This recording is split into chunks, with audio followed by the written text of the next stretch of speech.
1950년대 냉전 시대가 시작되고 또 제3세계 나라 곳곳에서 독립의 목소리가 크게 나오던 때에 유엔 사무총장이 되어서 철저하게 중립을 지키고 원칙을 지키고 형평성을 가지며 세계 질서를 확립해 주던 다그 함마르셀드라는 사무총장이 있었습니다.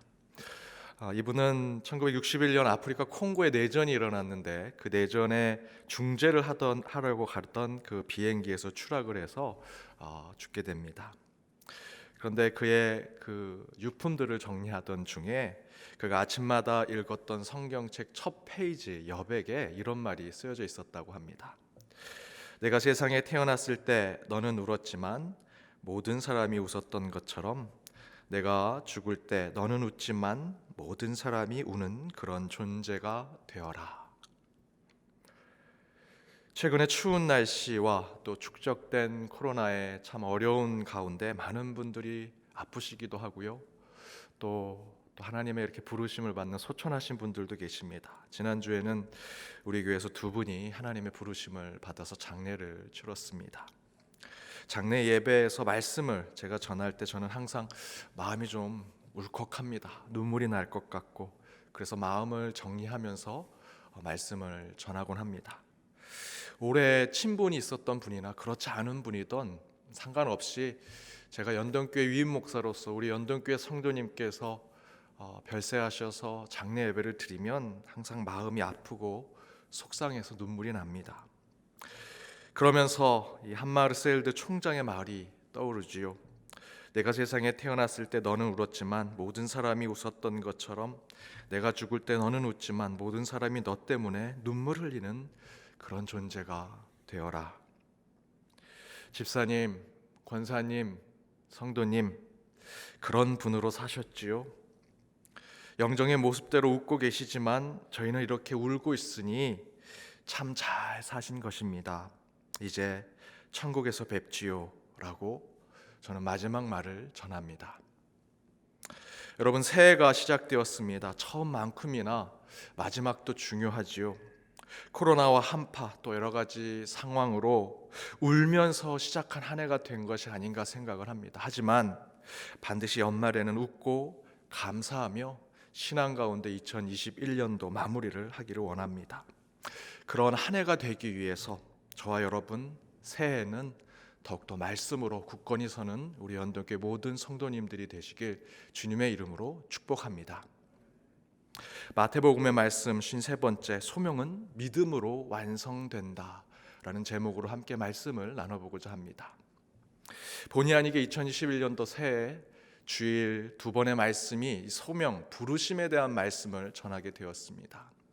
지난주 말씀 기억하십니까? 오병이어 말씀으로 오병이어와 부르심을 함께 저희들 생각해 보았습니다. 첫 번째, 예수님의 상황 속에서 부르심과 소명에 대한 이야기를 나눌 수 있다고 말씀드렸죠. 피부치와 같은 세례 요한의 죽음으로 슬프고 가슴 아픈 상황에 고독한 시간이 필요했던 예수님께서 기도하러 산에 가시고 또 빈들에 가셔야 하는데 그 가운데 예수님께서 무리들을 보시고 본인도 참 불쌍한 상황인데 그 무리들이 더 불쌍하여 예수님께서 지금 재충전이 필요한, 영적으로 고독한 시간이 필요한 것을 뒤로 한 채 더 불쌍해 보이는 그 무리들을 주님께서 고치시고 치유하십니다. 그러한 예수님의 모습을 보면서 진짜 소명자가 무엇인지를 깨닫게 되었죠. 또한 제자들의 상황 가운데 예수님의 부르심과 또 소명을 저희들 깨닫게 됩니다. 5천 명이 배고프다는 것을 생각하면서도 자신들이 챙기고 살피고자 하지 않는, 그저 입과 머리로만 세상 사람들을 섬기겠다, 그들을 위해 헌신하겠다 말하는 제자들의 모습 속에서 예수님께서 갈 것 없다, 너희들이 그들을 먹이라 라고 하는 말씀을 듣지요. 그 소명과 부르심은 우리에게 책임 있는 행동을 요구하는 것입니다. 곧 말보다 실천이 앞서는 순종이 필요한 소명과 부르심을 함께 나눴었습니다. 세 번째는 오병이어를 건네준 그 사람의 모습 가운데 부르심과 소명을 생각해 보았습니다. 오병이어는 5천 명에 비하면 턱없이 부족한 것이지요. 그럼에도 불구하고 내가 가진 어떤 것이라도 하나님께 드리면서 나아가는 그 마음만 가지고 있다면 그 가운데 하나님께서 그 오병이어를 통해 우리의 부르심과 우리의 소명을 확장시켜 주신다라고 말씀해 주셨습니다. 그러면서 저는 톰 라이트 신학자의 인용을 했지요. 예수님은 우리의 의견, 빵과 물고기, 돈, 유머 감각, 시간, 에너지, 재능, 사랑, 예술 감각, 언어 감각, 눈썰미와 손재주 등 우리가 내놓을 수 있는 어떤 것이라면 무엇이든 가져가신다. 오병이어의 말씀에서도 예수님은 오병이어 5천 명에 비하면 그 오병이어는 아주 보잘것없는 것이지만 그것을 받아 들고 하늘에 올리셔서 축사하시고 그것을 5천 명을 먹이셨습니다. 그리고 12강주리가 남았다라고 성경은 증거하죠. 이렇게 소명의 주체는 소명을 받는 자들이 아니라는 것입니다. 소명을 주시는 분, 임명하시는 분, 부르시는 분, 곧 하나님이 소명의 주체라는 것이지요. 오늘도 그에 준하는 하나님의 소명과 부르심에 대한 시선으로 오늘 말씀을 나눠보고자 합니다. 먼저 오늘 주신 말씀을 다시 한번 살펴보겠습니다. 지난주일 말씀드린 대로 예수님은 자신의 사촌이자 신앙의 동지였던 세례 요한이 억울하고 부당한 죽음을 당했다는 것에 심적으로 매우 힘들고 괴로운 상태가 되어서 홀로 시간을 가지려고 빈들에 가시려고 했습니다. 그러나 예수님은 도리어 무리를 보시고 그들이 더 불쌍하게 여기셔서 그들을 고치시고 싸매시며 말씀을 전하시죠. 그 가운데 저녁이 되어 한 소년이 가져온 그 오병이어를 가지고 5천 명을 먹이시는 천국의 역사를 보여주십니다. 그 부르심의 사역이 끝나고 나서 예수님은 그때서야 자신의 상황을 이제 깨닫게 됩니다. 아, 나도 쉬어야 되는구나. 나도 영적 재충전이 필요하구나. 그것을 깨달으시고 22절과 23절에 보면 예수님은 제자들을 재촉해서 배를 태우고 바다 건너편으로 보냅니다. 그리고 23절에 자신은 기도하러 따로 산에 올라가셨다라고 이야기하죠. 그동안 하지 못했던 고독한 기도의 시간, 그 골방의 시간을 가지러 가시는 것입니다. 여기서 혹시 지난주의 말씀으로 오해가 있으신 분들이 있을 수 있다라고 생각이 듭니다. 왜냐하면 소명받은 자들은 나도 쉬어야 하는데, 나도 재충전이 필요한데, 나도 기도할 시간이 필요한데 하나님이 부르셔서 내 일보다, 내가 쉬는 것보다, 내가 영적으로 재충전하는 것보다 하나님 일, 그 소명의 일, 부르심의 일을 먼저 해야지, 그것이 당연한 것이고 소명자는 그렇게 해야 한다라는 것이 오해가 될 수 있다는 것입니다. 예수님처럼 나도 힘들지만 나보다 더 힘든 이들이 있다면 우선 영적인 책임을 지는 것은 당연히 필요한 것이지요. 그게 부르심이고 소명일 수 있습니다. 하지만 절대로 영적 재충전 그리고 고독한 영성의 시간을 갖는 것이 무의미하다라는 것은 아닙니다. 도리어 급속한 변화와 엄청난 정보가 쏟아지는 이 현대 시대, 특별히 현대 그리스도인들에게 그런 영적 재충전과 피정, 고독한 영성, 그러한 기도의 시간이 더 필요한 시대가 되었습니다. 오늘 본문을 보십시오. 예수님께서 물론 앞에서는 하나님의 또 다른 부르심이 있어서 5천 명을 먹이시는 사역을 하셨지만 그 사명이 끝나자마자 예수님은 원래 하시고자 했던 영적인 고독의 시간, 외롭고 홀로 된 묵상과 기도의 시간을 가지시죠.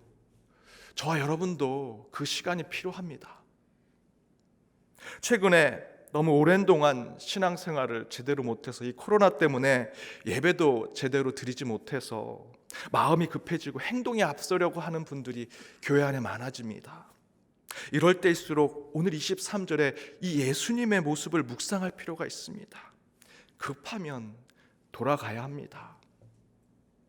예수님의 모습을 묵상하며 행동에 앞서려고 할 때 다시 한번 생각해보고 기도해보고 예수님이라면 어떻게 하셨을까? 그러한 시간이 우리에겐 필요합니다.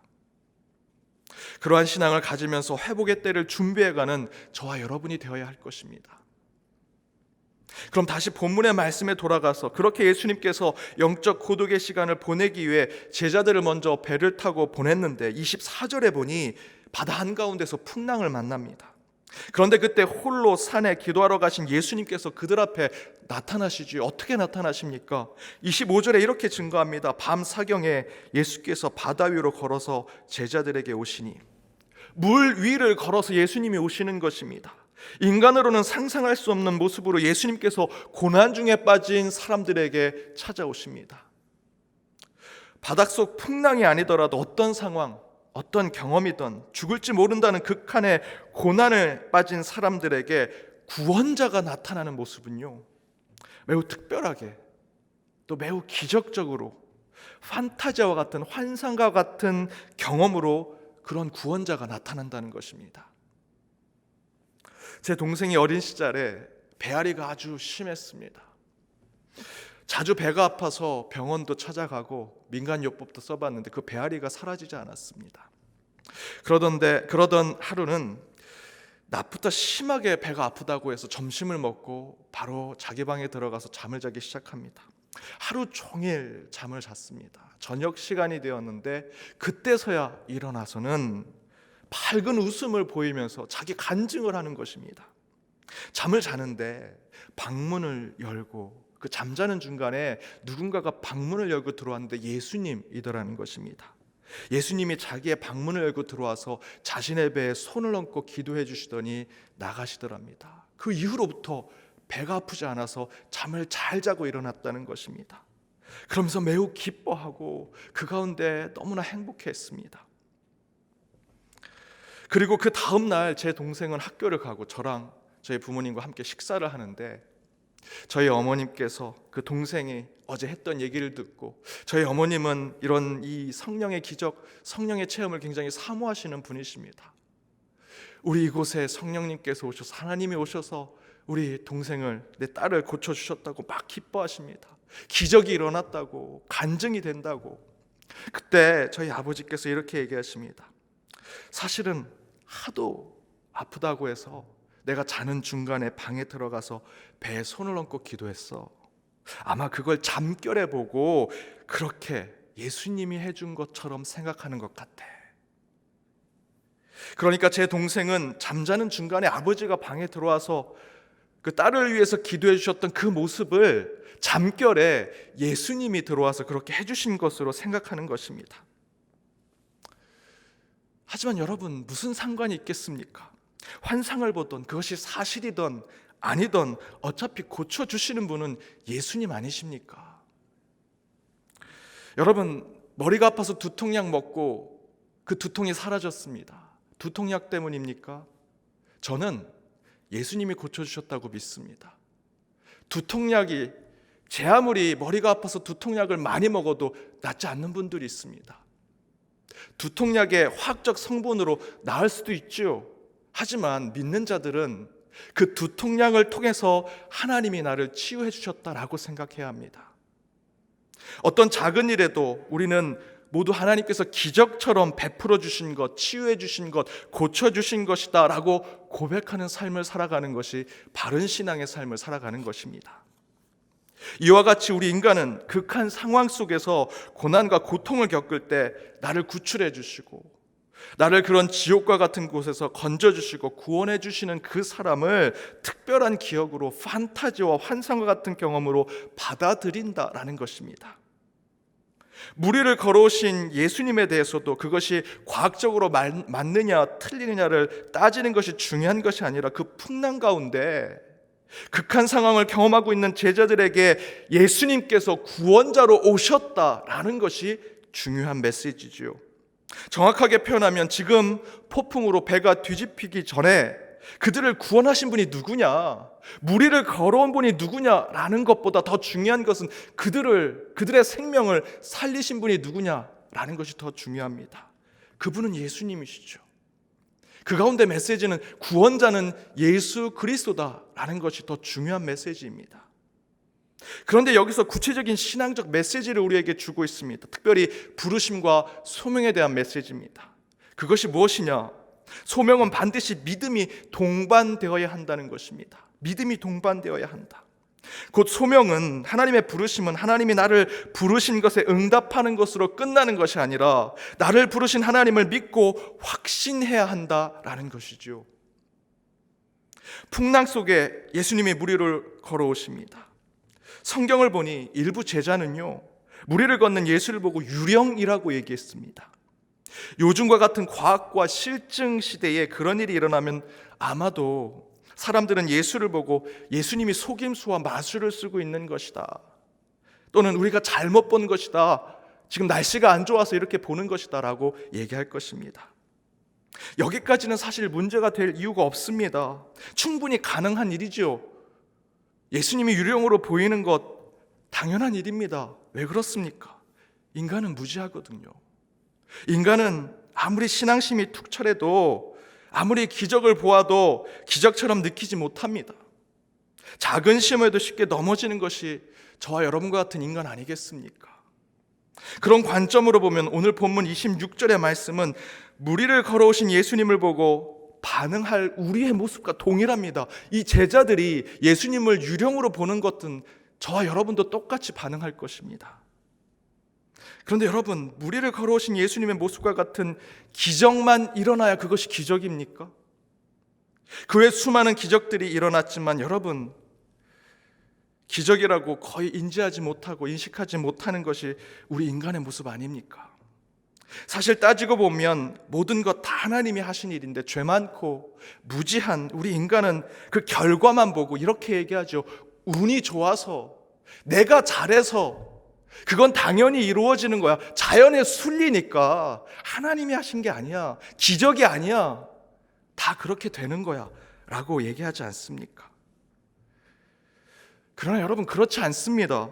다 하나님이 기적처럼 베푸셔서 지금 저와 여러분 이렇게 예배 드리는 거고요, 여러분 건강을 갖고 있는 거고, 하나님이 기적을 베푸셔서 여러분 지금 그 일터, 그 직장, 그 가정을 가지고 계신 거고, 지금 우리가 이렇게 편하게 살아가는 것입니다. 최근에 암투병 하셨던 한 성도님께서 항암 치료 가운데 이 식도가 타들어가는 아주 극심한 고통을 겪으셨습니다. 그 가운데 물 한 모금 먹지도 못하고 침도 삼키지 못할 그 극한 고통을 겪으시고 나서 전하신방 가운데 이런 얘기를 하십니다. 목사님, 그 전까지는 물 한 모금 마시는 것이 이렇게 소중하고 기적과 같은 것인지 몰랐습니다. 이제야 깨닫습니다. 여러분, 숨 쉬는 것, 물 한 모금 마시는 것 다 기적적인 일입니다. 여러분, 여러분이 살아가는 모든 삶의 순간순간이 당연한 것 같고, 여러분이 잘나서 된 것 같고 운이 좋아서 된 것처럼 느끼십니까? 아닙니다. 사실은 모든 것 하나님께서 허락해 주신 기적과 같은 일이지요. 여러분의 일상의 삶, 여러분 다 기적입니다. 하나님이 기적을 베푸셔서 우리가 그렇게 살아가는 것입니다.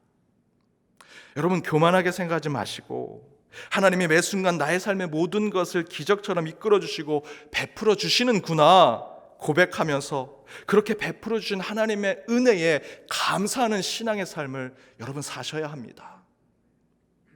그런데 오늘 말씀을 보니 우리를 비롯해 제자들도 삐뚤어진 눈을 가지고 있습니다. 방금 전까지만 해도 오병이어로 5,000명을 먹이시는 그 예수님을 찬양하고 존경한다라고 말하더니 물 위를 걸어오신 예수님을 보고는 유령이다, 과학적으로 이성적으로 불가능한 것이니 믿을 수 없다, 괴물이다, 귀신이다라고 소리 지르고 있지요. 이건 제자들만 그런 것이 아니라 저와 여러분도 그럴 것입니다. 저는 여기까지 모든 사람들도 동일할 것이라 생각합니다. 물 위를 걸어오는 사람들을 보면 당연히 귀신, 유령처럼 보지요. 두려워 소리를 지를 것입니다. 조금의 합리와 이성을 가지고 있는 사람들은 이것은 의심할 것이고 불신할 것이라 생각할 것입니다. 그런데 이 가운데 소명과 부르심을 받은 자들과 그렇지 않은 자들의 경계가 나타납니다. 그것은 바로 그 말도 안 되는 사건 앞에서 부름 받은 자들은 이렇게 간구하죠. 하나님, 저도 그 대단한 일을 하고 싶습니다. 주님, 물 위를 걸어오셨다면 저도 그 물 위를 걷게 해주십시오. 예수님, 예수님이 하신 그 일을 저도 하고 싶습니다 라고 소명받은 자들은 그렇게 외칩니다. 바로 그 모습을 베드로가 보여줍니다. 오늘 본문 28절입니다. 베드로가 대답하여 이르되 주여, 만일 주님이시거든 나를 명하사 물 위로 오라 하게 하소서. 자, 여러분 생각해 보십시오. 만약 여러분이 지금 이런 상황이라면 베드로처럼 그렇게 하시겠습니까? 예수님이 유령처럼 보입니다. 베드로는 다르게 보였겠습니까? 동일하게 보였을 것입니다. 베드로도 예수님이 무리를 걸어오니 유령처럼 보였겠지요. 그런데 그 무리를 걸어오신 유령같이 보이는 그 예수님 앞에 저도 무리를 걷게 해주십시오 라고 여러분 얘기할 수 있겠습니까? 요즘 아이들은 가상세계에 너무 빠져 있어서 그런 생각을 잘 하지 못하는데, 저희 때는 새로운 가상세대가 있었습니다. 제 때는 이 슈퍼맨 영화를 보고, 야, 저렇게 슈퍼맨처럼 망토 두루쓰고 이렇게 뭐 팬티 거꾸로 입으면 나도 슈퍼맨처럼 날 수 있겠구나, 이런 생각 많이 했죠. 그래서 실제로 그렇게 많이 했습니다. 보자기 두루쓰고 슈퍼맨처럼 옷 입고 높은 담장에서 막 뛰어내리면 진짜 날 수 있는 것처럼. 그래서 많이 그때 다쳤죠. 저는 007 제임스 본드가 되고 싶어서 어린 시절 아버지 몰래 옷장에서 양복 꺼내 입고 화약 권총 사가지고 담장 넘으면서 옥상에 올라가서 마치 제가 007 제임스 본드가 된 것처럼 그렇게 놀았습니다. 그렇게 놀다가 그 아버지 양복이 못에 걸려 찢어져서 몰래 옷장에 넣어놨는데, 그거 보고 저희 아버지가 어머니랑 부부싸움 하는 거 보고 내가 했는데, 지금까지 저희 아버지 어머니는 그거 사실을 모르십니다. 그런데 지금도 그렇게 하느냐? 제가 그렇게 할까요? 그렇게 안 합니다. 안 하죠. 저 머리가 컸는데 어른 됐습니다. 솔직히 그때처럼 순진하거나 순수하지도 않습니다. 좀 안다고 망토 두르고 슈퍼맨처럼 옷 입는다고 하늘 날아가지 못하는 거 알고 있습니다. 양복만 입는다고 제임스 본드가 되지 않는 것 잘 알고 있죠. 그런 관점으로 오늘 본문의 베드로를 보면 지금 베드로가 좀 모자란 거 아닌가 생각이 듭니다. 너무 순진한 것 아닌가 생각이 들지요.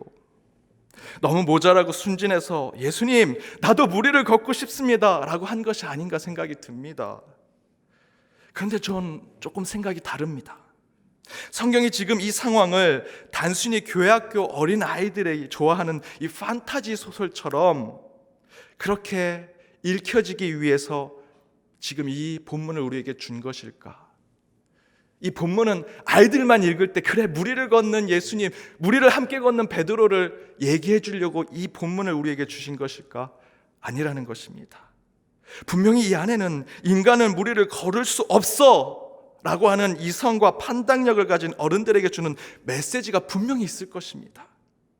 그것은 단순히 베드로가 너무 순진해서, 너무 어려서, 너무 바보 같아서 그런 것이 아니라는 거죠. 다른 의도가 이 안에 있습니다. 저는 그것이 또 다른 소명과 부르심의 말씀이라 생각합니다. 하나 더해서 그 소명과 부르심에는 우리의 차원을 뛰어넘는 믿음이 더해질 때 그것이 진정한 소명과 부르심이 되는 것을 오늘 이 본문을 통해서 보여줍니다. 그 소명은 할 수 있을까 없을까라는 판단과 생각을 뛰어넘는 하나님이 나의 구원자이심을 믿는 믿음으로 완성되어야 함을 보여주는 것입니다. 특세 때도 말씀드렸지만 누구나 할 수 있는 일이라면 하나님이 저와 여러분을 소명자로 부르지 않으셨을 것입니다. 여러분, 하나님이 우리에게 하나님의 일을 맡기신 것은 결코 쉬운 일이 아니기 때문에 저와 여러분을 소명자로 부르셔서 그 일을 맡기신 거죠. 할 수 없는 일을 맡기기 위해서 저와 여러분을 부르신 것입니다. 그게 콜링입니다. 오늘 본문의 베드로는 바로 그 믿음으로 완성되는 소명자의 모습을 보여줍니다. 오늘 본문의 이야기는 예수님이 어떤 과학적 근거로 물 위를 걸으셨느냐라는 것이 중요한 것이 아닙니다. 동시에 그럼 베드로는 어떻게 물 위를 걸었을까? 그것을 찾아내는 것이 성경을 연구하는 것이 아닙니다. 여기서 우리에게 던지는 중요한 질문은 왜 베드로는 물 위를 걸어오신 예수님처럼 걷기를 원했는가? 그 이유는 베드로는 자신의 소명을 믿음으로 완성하기 위해서였습니다. 물 위를 걷는 것 불가능한 것입니다. 베드로는 분명히 안 될 것을 알고 있습니다. 그러나 베드로는 예수님을 쫓아가고 싶었습니다. 예수님을 닮고 싶었습니다. 내가 소명자인데, 내가 예수님께 부름받은 자인데 예수님처럼 살고 싶었습니다. 그래도 하나님의 아들 예수를 쫓는 제자이고 부름받은 자인데 예수님처럼 살고자 노력하는 것이 소명자, 부름받은 자의 모습 아니겠습니까? 바로 그런 생각에서 베드로는 예수님이 물 위를 걸으셨다면 나도 물 위를 걷게 해 주십시오. 예수님께서 기적을 베푸셨다면 나도 그 기적을 보여주고 싶습니다. 예수님께서 죄인을 그렇게 용서하셨다면 도저히 용서할 수 없는 그 죄인을 나도 용서하고 그들과 화해할 수 있도록 만들어 주십시오. 예수님께서 십자가의 고난을 받으셨다면 그 고난 저도 받겠습니다 라고 하는 것, 바로 그 믿음으로 베드로는 소명을 완성하기 위해서 28절에 간청을 하는 것입니다. 저도 물 위를 걷게 해 주십시오. 주님이 물 위를 걸으셨다면 소명받은 저도 물 위를 걷길 원합니다. 그 믿음을 제게 주십시오. 사랑하는 여러분, 소명은 하나님께서 당연히 우리가 할 수 있는 일을 주시는 것이 아닙니다. 누가 보아도 할 수 없는 일, 불가능해 보이는 일, 어쩌면 하나님만이 할 수 있는 일을 주시기 위해서 저와 여러분을 부르신 것입니다. 부름받은 자들은 그래서 구별된 삶을 살아야 합니다. 우리는 하늘의 일을 하는 자들입니다. 하나님의 일을 하는 자들, 천국의 일을 하는 자들입니다. 따라서 우리는 구별된 삶을 살아야 합니다. 어느 한 장로님께서 은퇴하실 때 이런 얘기를 하셨습니다. 목사님, 제가 장로를 은퇴하면서 제가 해온 일들을 되돌아보니 다 제가 할 수 있는 일이 하나도 없었더라고요. 제가 못할 일들이었습니다. 그런데 하나같이 다 이루어진 것을 보니 제가 장로로 부름받은 것 때문에 할 수 있었다고 생각합니다. 여러분, 여러분이 주님 앞에 부름받은 자로 소명자로 서 있다고 생각하신다면 여러분이 생각하는 그 이상의 일들을 하나님은 여러분에게 주실 것입니다. 하나님은 다윗을 부르실 때 다윗이 광야의 양만치라고 그를 부르신 것이 아니라 다윗보다 배로 큰 골리앗을 쓰러뜨려 무찌르라고 그를 부르신 것입니다. 우리 주님이 바울을 소명자로 부르실 때 이스라엘만 복음으로 변화시키라고 부르신 것이 아니라 그 바울을 통해 세계 곳곳에 복음을 전하라고 바울에게 소명자로 부르신 것이죠. 다윗이 그렇게 생각했을까요? 바울이 다메섹 도상에서 환상 중에 예수님을 만나서 이제 나는 세계에 복음을 전하는 자가 될 것이다, 그렇게 생각했을까요? 아니죠. 하지만 다윗이 도저히 자신이 이길 수 없는 골리앗 앞에 섰을 때 믿음만이 자신의 소명을 확인할 수 있음을 깨닫고 믿음으로 문맷돌을 골리앗에게 던지는 것입니다. 그때 소명이 확인되는 것이지요. 또한 바울이 로마 감옥 안에 갇혀 있지만 유럽 곳곳에 복음이 전파되는 모습을 보면서 나는 할 수 없으나 하나님이 하시는구나 라는 믿음을 고백할 때 그의 소명이 완성되는 것입니다. 여러분, 물 위를 걸어오신 예수님께서 여러분을 부르신다면 여러분의 머리로는 전혀 받아들여지지 않지만 우리도 이렇게 고백해야 됩니다. 주님, 저도 물 위를 걷게 해주십시오. 여러분, 그것이 여러분의 소명을 완성하는 것입니다. 지금 이 힘든 상황 속에서, 코로나의 수많은 역경 속에서 우리 힘으로는 도저히 할 수 없는 일들이 우리 앞에 있다면 저와 여러분은 베드로처럼 기도해야 합니다. 하나님, 그 일들은 제가 할 수 없는 일이지만 하나님 제게 능력을 주시고 믿음을 주셔서 그것을 이겨내게 하시고 성취하게 하여 주옵소서. 그때 우리는 진정한 소명자가 될 수 있을 것입니다. 그 믿음의 기도로 여러분의 소명을 한 주 확인하시는 여러분 이번 주간이 되시길 주님의 이름으로 축복합니다. 함께 기도하시겠습니다. 은혜 하나님, 주님이 허락하신 2021년 새해 둘째 주일 더욱 말씀을 사모하며 주님께 나아갑니다. 오늘 주신 말씀 가운데 더욱 주님의 부르심에 응답하는 연동의 모든 백성들 되게 하여 주옵소서. 믿음을 허락하신 하나님, 주님의 부르심에 참된 제자의 길을 묵상해 봅니다. 그 가운데 주님이 주시는 사명이 도저히 우리가 할 수 없는 일이지만 그 일을 해내고 성취하며 열매 맺게 될 때 이 모든 것 하나님이 하셨습니다 라고 고백하는 믿음의 소명자들 되게 하여 주옵소서. 코로나와 한파로 여전히 힘든 하루하루를 보냅니다. 그러나 주님께 부름받은 우리 모두는 믿음을 잃지 않고 그 믿음으로 우리의 부르심을 증명하는 삶을 살아가는 자들 되게 하여 주옵소서. 이 모든 간구 예수 그리스도 이름으로 기도드립니다. 아멘.